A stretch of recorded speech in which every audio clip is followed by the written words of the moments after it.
Good evening to all. हम आज की शुरुआत कर रहे हैं पेपर डिस्कशन से। तो ये जो आपका 13 क्वेश्चंस का पेपर है, पेपर में इस वीडियो के साथ लिंक भी करूंगा। उसका फिजिक्स सेक्शन में डिस्कस कर रहा हूं।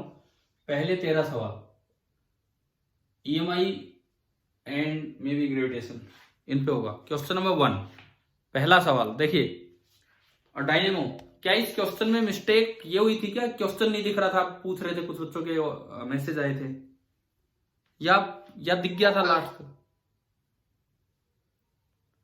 दिख गया था बाद में? पहला क्वेश्चन ही नहीं दिख रहा। पर यार ये तो बड़ा आसान सवाल है ना। ये तो सबसे इजी सवाल लगता है मुझे इस पेपर का। पहला क्वेश्चन आप मिस कर गए। डायनेमो क्या होता है? Dynamo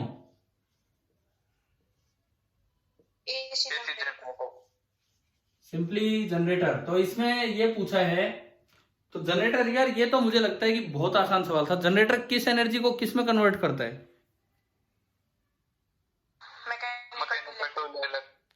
mechanical to electrical. और मुझे लगता है शायद ऑप्शंस देख के आपको पता लग ही गया होगा कि ये सवाल तो होना ही था हमसे, जिस तरह के ऑप्शंस थे, है ना। पहला ऑप्शन है, सुनो, इस क्वेश्चन का पहला ऑप्शन है high voltage into low voltage. ये काम कौन करता है जो हाई वोल्टेज को लो वोल्टेज में कन्वर्ट करता है? Step down transformer. दूसरा option low voltage into high voltage. ये काम कौन करता है? Step up. ठीक है। तीसरा ऑप्शन है electrical energy into mechanical energy. ये काम कौन करता है? Electrical to mechanical, motor, simply motor, वो डीसी हो चाहे एसी हो। एंड मैकेनिकल टू इलेक्ट्रिकल, ये काम कौन करता है? आपका जनरेटर। यानी कि इसका ऑप्शन था मैकेनिकल टू इलेक्ट्रिकल। अब जब क्वेश्चन ही आपके सामने नहीं था तो कोई बात नहीं, परंतु ये सवाल तो मुझे लगता है आप सारे बच्चे कर देते ना क्लियर, शायद ये वाला क्वेश्चन तो। ठीक है, ठीक है। उसके बाद है directions for question number 2 and 3। These are, अच्छा, असर्शन रीजन टाइप है, assertion reason type. Second, a person feels weightlessness in an artificial satellite of earth. देखो, ये अर्थ है और इसके बाहर कोई सैटेलाइट घूम रही है। ये कोई सैटेलाइट है, तो इस पे कोई आदमी अगर घूमता है, इसके ऊपर कोई आदमी है। However a person on the moon, देखो दोबारा बोलता हूं, a person feels weightlessness in an artificial satellite of earth. However a person on the moon feels is weight. ये सवाल, ये पहला ऑप्शन सही है कि गलत है? पहली स्टेटमेंट कि सैटेलाइट में कोई भी इंसान होगा तो वेटलेस महसूस करेगा, लेकिन मून में घूमता है। सही है, बिल्कुल सही है। मून में कितना वेट नजर आता है आपको? 1/6 mg। अब दूसरी स्टेटमेंट है, सैटेलाइट नेचुरल हो या आर्टिफिशियल हो, is a freely falling body. बताओ, क्या सैटेलाइट फ्रीली फॉलिंग बॉडी होती है कि नहीं, जो घूम रही है ये बाहर? यस सर, बिल्कुल होती है। सैटेलाइट फ्रीली फॉलिंग बॉडी, इसी वजह से उसके अंदर बॉडी, कोई भी ऑब्जेक्ट वेटलेस महसूस करेगा। तो मून भी तो एक सैटेलाइट है, मून भी तो एक सैटेलाइट है, फिर वहां क्यों नहीं वेटलेस महसूस करता? तो फिर पहला स्टेटमेंट सही कैसे है? सर मून फोर्स लगा देता है, ग्रेविटी। हाँ, अर्थ की वजह से तो वहां भी वो वेटलेस होगा, क्लियर है ना। अर्थ की वजह से तो वो वहां भी वेटलेस होगा। वो जो वेट उसका 1/6 है, वो किसकी वजह से है? मून की वजह से। तो इसका फिर आंसर क्या बनेगा? सुनो, पहली स्टेटमेंट में लिखा है पर्सन फील्स वेटलेस, ठीक है, ठीक है, और मून पे वेट फील करता है, ठीक है। दूसरा में लिखता है कि सैटेलाइट फ्रीली फॉलिंग है, ठीक है। दोनों स्टेटमेंट सही हैं। तो मून पे वेट फील करता है, क्या इसका रीजन दूसरे में दिया है? मून पे वो वेट फील करता है, क्या इसका रीजन दूसरी स्टेटमेंट में दिया है? नहीं दिया। अगर दूसरी स्टेटमेंट में ये ऐड कर दिया जाता हो कि and the weight on the moon is due to moon's gravity and not due to earth gravity, तो ये आंसर आ जाता कि करेक्ट एक्सप्लेनेशन। वीडियो नहीं आ रही? आ रही है सर। चलो ठीक है, ठीक है। देखो अब सुनो, अगर दूसरी स्टेटमेंट में ये लिख दिया जाता and the weight on the moon is due to moon's gravity and not due to earth's gravity, तो आंसर आ जाता कि दोनों स्टेटमेंट सही हैं, दोनों स्टेटमेंट सही हैं और करेक्ट रीजन भी है, तो ऑप्शन हमारा बन जाता ए। लेकिन अभी हमारा आंसर बनेगा ऑप्शन नंबर कौन सा, बी, कि दोनों स्टेटमेंट सही है लेकिन रीजन नहीं दिया कि क्या है। अब मुझे लगता है यार शायद आपको अब इस बारे में तो कभी कोई कंफ्यूजन रहना ही नहीं चाहिए। वेटलेसनेस तो अब अच्छे से समझ में आ जानी चाहिए कहां होती है और क्यों होती है, और मून पे वेट होता है तो क्यों होता है। ठीक है, उसके बाद हम चलते हैं नेक्स्ट पे। थोड़ा नेटवर्क प्रॉब्लम आ रही है आपको, है ना? एक मिनट, मैं दूसरे नेटवर्क से चेंज करके देखता हूं, उस पर कुछ बने तो।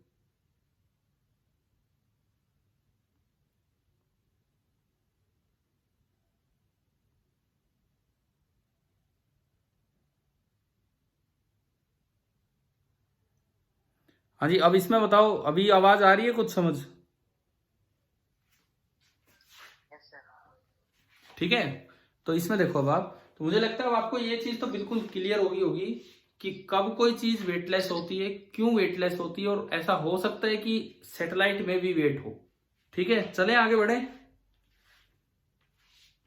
थर्ड क्वेश्चन नंबर थर्ड, ये भी असर्शन रीजन है। Assertion, if you use battery across the primary of step up transformer no voltage is obtained across secondary. बताओ सही है गलत है?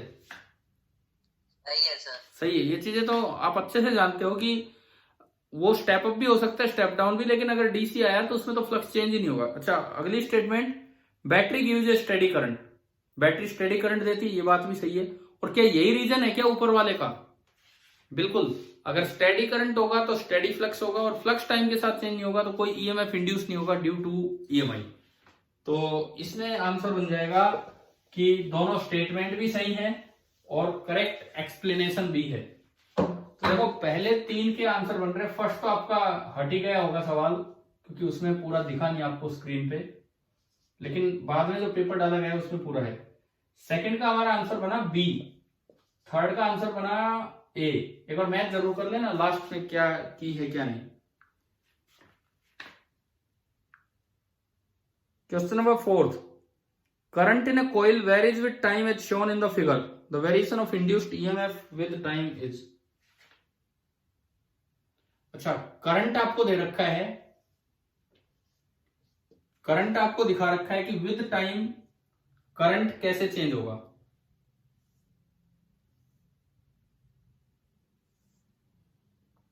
विद टाइम करंट कैसे चेंज होगा, कुछ ऐसा दिखा रखा है, T/4, T/2 and 3T/4, T/4, T/2 and 3T/4। Current in a coil, किसी कोइल में ये करंट आ रहा है, इस तरह से चेंज हो रहा है। ठीक है, तो ये पूछता है the variation of induced EMF with time. ये करंट कौन सा करंट है? ये ईएमआई की वजह से आया हुआ करंट है या ईएमआई प्रोड्यूस करने वाला करंट है? बताओ, ये ईएमआई के कारण आया हुआ करंट है या ईएमआई प्रोड्यूस करने वाला करंट है? कौन सा करंट है? प्रोड्यूस करने वाला। प्रोड्यूस करने वाला, इसकी वजह से ईएमएफ जनरेट होगा। यानी कि आपने एक चीज पढ़ी थी, फ्लक्स का ग्राफ और करंट का ग्राफ दोनों की शेप सेम होती है, पढ़ा था कि नहीं? ठीक है, तो ऑलमोस्ट ऐसी शेप आप मान सकते हैं कि इसके कारण जो मैग्नेटिक फ्लक्स होगा, कुछ वैल्यूज कम ज्यादा बेशक हो जाए, लेकिन उसकी भी शेप कुछ ऐसी ही रहेगी, उसकी भी शेप कुछ ऐसी ही रहेगी। क्लियर है ना ये वाला पॉइंट? तो ये इसकी वजह से ये आ गया। अच्छा, अब इन्होंने पूछा है जो ईएमएफ इंड्यूस होगा उसका ग्राफ कैसा होगा। भैया आप अपनी की से जरूर मैच कर लेना, कोई गड़बड़ ना हो कहीं, कई बार वैसी टाइपिंग मिस्टेक हो जाती है। आपने एक चीज पढ़ रखी है कि EMF is equal to negative of slope of flux time graph. Negative of slope of flux time graph पढ़ा है ना ये। यहां बताओ, यहां इसकी स्लोप पॉजिटिव है कि नेगेटिव है फ्लक्स टाइम ग्राफ की शुरुआत में? पॉजिटिव। पॉजिटिव। और स्ट्रेट लाइन की स्लोप कांस्टेंट है, तो उसके बाहर माइनस लगा दोगे तो एक नेगेटिव कांस्टेंट। यहां स्लोप कितनी हो गई है बीच वाले पार्ट में? 0 जीरो, 0 तो वो जीरो ही रहेगा। और यहां स्लोप कैसी होगी है? नेगेटिव। नेगेटिव, तो उसका नेगेटिव हो जाएगा पॉजिटिव। वैसे ना यार एक ये तो आसान सवाल है, क्योंकि अक्सर इनमें थोड़ा सा मुश्किल बनाने के लिए कई बार ये शेप दे दी जाती है, यूं या इस तरह से किए थे ना हमने, इस तरह से कि भाई उसमें आपको पता लगाना पड़ेगा कि वो इंक्रीज हो रहा है डिक्रीज हो रहा है। ये तो एक कंपेरेटिवली इजी क्वेश्चन है, लेकिन फिर भी चलो अच्छा सवाल है, होना चाहिए आपसे। ठीक है, next question number 5। If the time period of revolution of a planet, time period of revolution of a planet, अच्छा ये तो केपलर लॉ पे है। Time period of revolution of a planet is increased to 3√3 times its present value। Time period 3√3 times increase हो गया, तो percentage increase in radius of revolution. अच्छा Kepler third law पे बेस्ड है भाई ये वाला सवाल। तो T square is proportional to R cube, ये हमारा क्वेश्चन है कि T square is proportional to R cube. ये चीज आपको इसमें अप्लाई कर लेनी थी। ठीक है, अब अगर मैं इसमें देखूं क्वेश्चन में ये दिया है टाइम पीरियड इंक्रीज होके 3√3 टाइम्स हो गया, तो आपको बताना है कि परसेंटेज इंक्रीज इन रेडियस कितना होगा। टाइम पीरियड अगर इतना इंक्रीज हो गया है तो परसेंटेज इंक्रीज इन रेडियस कितना होगा, ये चीज आपको समझानी है। स्क्रीन नहीं दिखी होगी आपको बीच में ना, अब देखो अब बोर्ड नजर आ रहा है।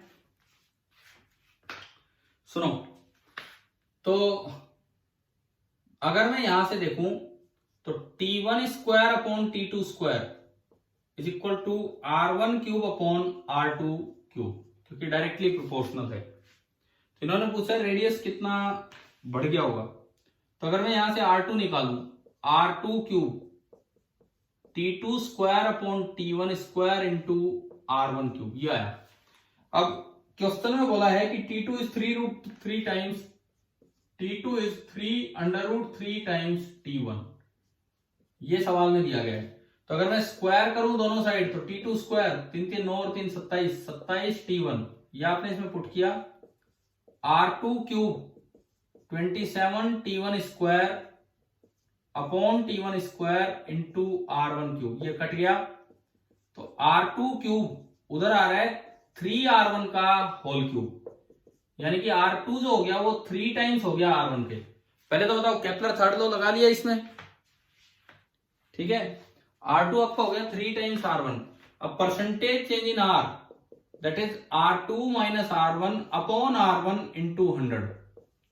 तो R2 that is 3R1 minus R1 upon R1 into 100, this is 2R1 upon R1 into 100, and ये आपका परसेंटेज चेंज आ गया 200%। बताओ ये वाला सवाल आया समझ? ठीक है, फोर्थ का हमारा आंसर बना था शायद ए, और फिफ्थ का आंसर बन रहा है सी। हाँ जी भाई, क्लियर होगा कि नहीं? पांचवा सवाल ये केपलर लॉ पे बेस्ड, यस सर। ठीक है। सही हो गया था एग्जाम में? Yes sir. एक बार ये बताओ, चलो पहला क्वेश्चन तो मिस हो गया, बचे 12 सवाल। किसी बच्चे के 12 के 12 सही में जो आंसर की के अकॉर्डिंग? नहीं, 11, 12 में से 11। Yes sir. 11 सही में, ठीक है। तो चलो कोई नहीं, अभी देखते हैं अगला सवाल, क्वेश्चन नंबर 6, छठा सवाल। If the acceleration due to gravity at a height h from the surface of earth is 96% less than the value at the surface। अच्छा, अगर 96% कम होगी है तो मतलब आप थोड़ी सी हाइट पे हो, ज्यादा हाइट पे गए? ज्यादा हाइट पे। तो ज्यादा हाइट वाला फॉर्मूला कौन सा था?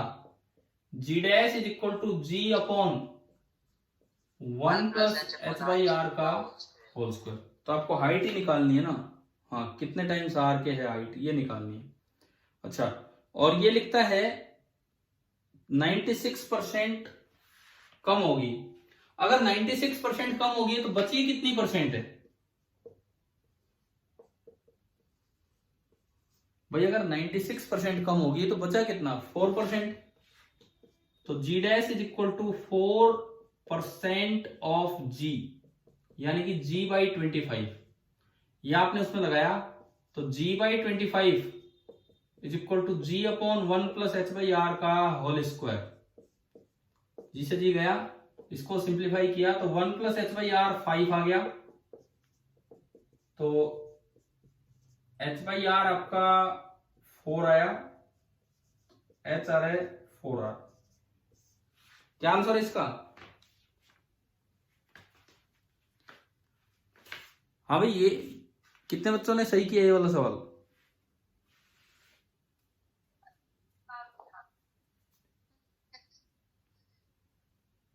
बताओ, समझ आया कि नहीं आया ये बताओ। आगे ठीक है, तो 6 का हमारा आंसर बन रहा है डी। ये परसेंटेज चेंजेस वाले कई बार बच्चे वैसे ही डर जाते हैं क्या हो रहा है क्या नहीं। भाई 96% कम होगी मतलब 4% बची, 4% बची मतलब 1/25। 1/25 का मतलब इससे कंपेयर किया तो ये 1/5, ये 5, तो ये इस तरह से हो गया। ठीक है, नेक्स्ट है क्वेश्चन नंबर 7। हम 7वें सवाल पे चलते हैं।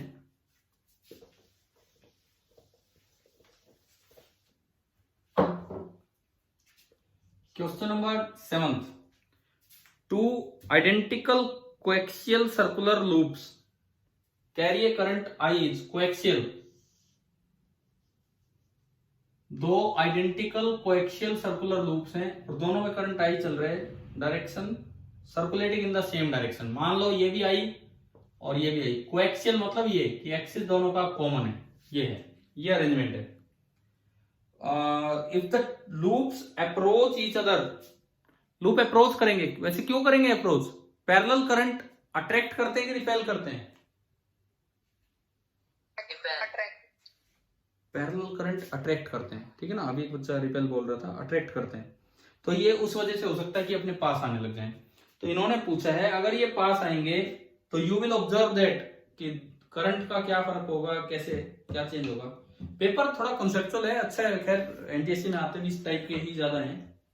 देखो बहुत ज्यादा तो कॉन्सेप्ट ही नहीं है आपके। 12th में जाएंगे तो न्यूमेरिकल पार्ट ऐड हो जाता है। अभी न्यूमेरिकल बहुत ज्यादा नहीं आते हैं एनटीएससी में, न्यूमेरिकल कम आते हैं, ये कॉन्सेप्चुअल प्रॉब्लम ज्यादा आती है। तो देखो अगर ये पास जाएगा, मान लो ये पास आया, मैं किसी भी एक को सोर्स बोल देता हूं, let this be the source. तो इसकी फील्ड लाइंस कैसे होंगी? देखिए ये यूं करंट जा रहा है तो फील्ड लाइंस इधर की तरफ होंगी, यानी कि इसकी वजह से फील्ड लाइन ऐसी बनेगी, इस सोर्स की वजह से फील्ड लाइन ऐसी बनेगी, यूं ये वाली फील्ड लाइन बनेगी।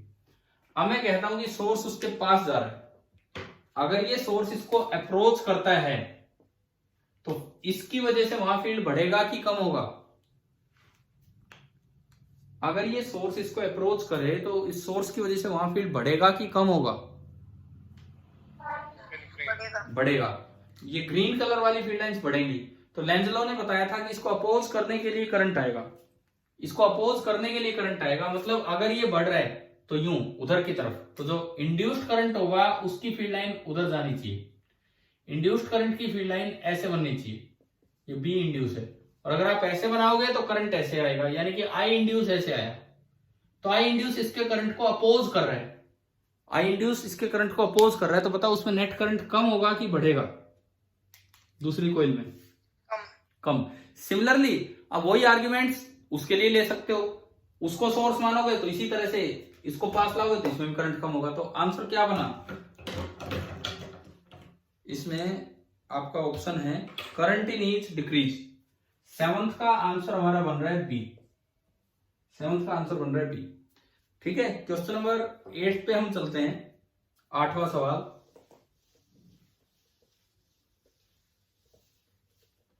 देखिए, a straight conductor with its length in the east west direction falls under gravity। बड़े कॉमन सवाल, बड़े कॉमन सवाल। ये चाहे ट्रेन के रूप में आ जाओ, चाहे प्लेन के रूप में आ जाओ, चाहे कैसे भी आ जाओ, ये आते रहते हैं।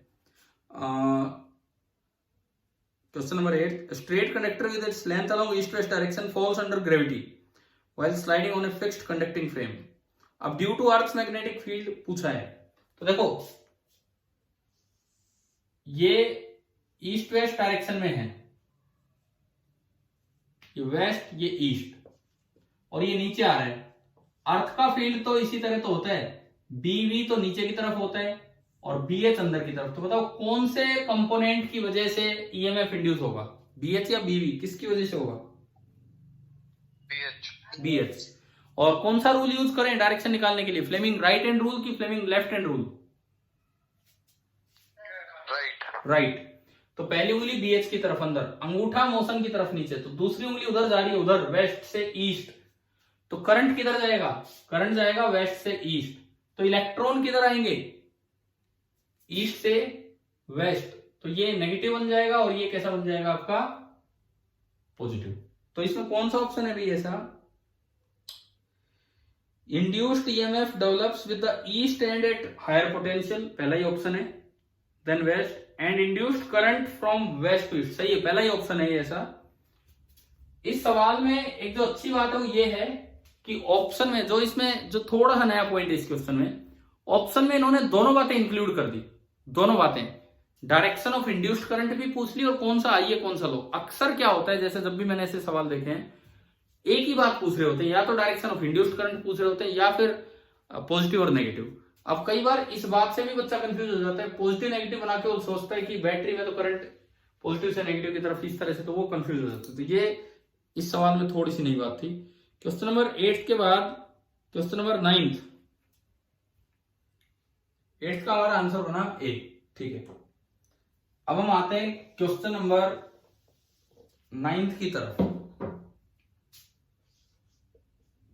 9वां जो सवाल है, देखो, suppose the gravitational force varies inversely as the fourth power to the distance, varies inversely as the fourth power to the distance if a satellite in circular orbit. अच्छा, केपलर थर्ड लॉ पे है, Kepler third law पे time period. क्या मैंने आपको revision class में Kepler third law की general form पढ़ाई थी कि नहीं? जनरल फॉर्म क्या थी, एक बार बताओगे? जनरल फॉर्म क्या थी? T square is proportional to R की power N plus one, R की पावर एन, और एन था ये, प्रोपोर्शनल टू आर की पावर एन प्लस वन। हाँ, और एन था ये। इस सवाल में एन दिया है 4, तो T square is proportional to R is power 5। Direct result याद हो तो डायरेक्ट हो जाएगा, नहीं तो फिर वो तरीका भी, डेरिवेशन भी तो किया था हमने, ध्यान है? ठीक है, तो इसमें आर की पावर 5 तो कोई ऑप्शन ही नहीं है, आर की पावर 5 तो कोई ऑप्शन नहीं दे रखा है इसमें। टी प्रोपोर्शनल पूछ रखा है सर। अच्छा, टी पूछा है, ठीक है, दोनों साइड अंडर रूट लिया तो आर इज पावर 5/2 हो गया। तो ये 9 का आंसर आ गया बी।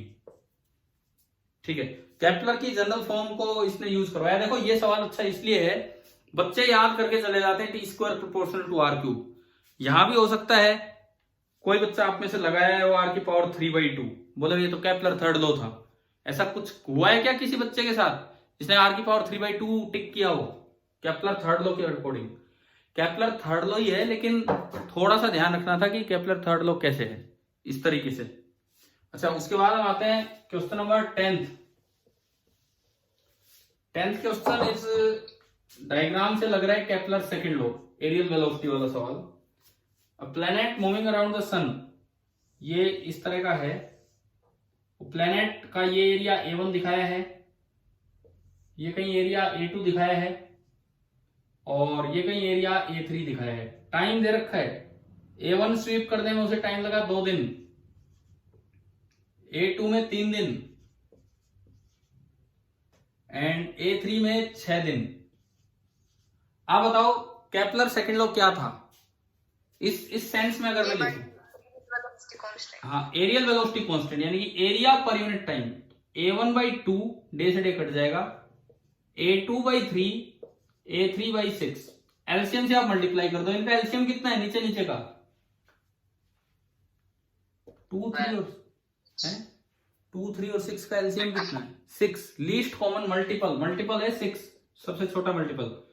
तो 6 into A1/2, 6 into A2/3, 6 into A3/6। मैं आराम से 6 से मल्टीप्लाई कर दिया तीनों को, 6 से 6 कट गया, ये 2 और ये 3। तो ऑप्शन बना 3A1 is equal to 2A2 is equal to A3। 3A1 is equal to 2A2 is equal to A3, ये आपका आंसर आया। सो ऑप्शन है ऐसा कौन सा, ए दिख रहा है शायद, 10th का आंसर है ए। 11th क्वेश्चन नंबर 11 पे हम चलते हैं।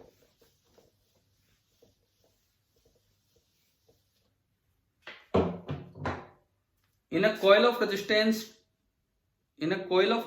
10 ohm, the induced current developed by changing magnetic flux through it is shown in the figure। ये जो करंट है क्वेश्चन नंबर 10 में जो दिखाया गया है, जो ये बाद में वीडियो लेक्चर अटेंड करेगा मैं पेपर लिंक करूंगा इसमें डिस्क्रिप्शन बॉक्स में। तो ये 0 से 0.1 और ये 4। एक बार ये बताओ, ये जो करंट है ये ईएमआई के कारण आया हुआ करंट है या ईएमआई प्रोड्यूस करने वाला करंट है? एक कॉइल है जिसकी रेजिस्टेंस है 10 ओम। ये कहता है जो इंड्यूस्ड करंट आया उसमें फ्लक्स चेंज होने से वो है, तो यानी कि ये तो आया हुआ करंट है। Magnitude of change in flux through the coil in weber is, change in flux निकालना है भाई। कैसे, क्या दिमाग में आया बताओ, क्या करें?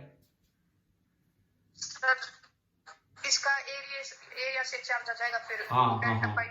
देखो दो बातें दिमाग में आती बच्चों के।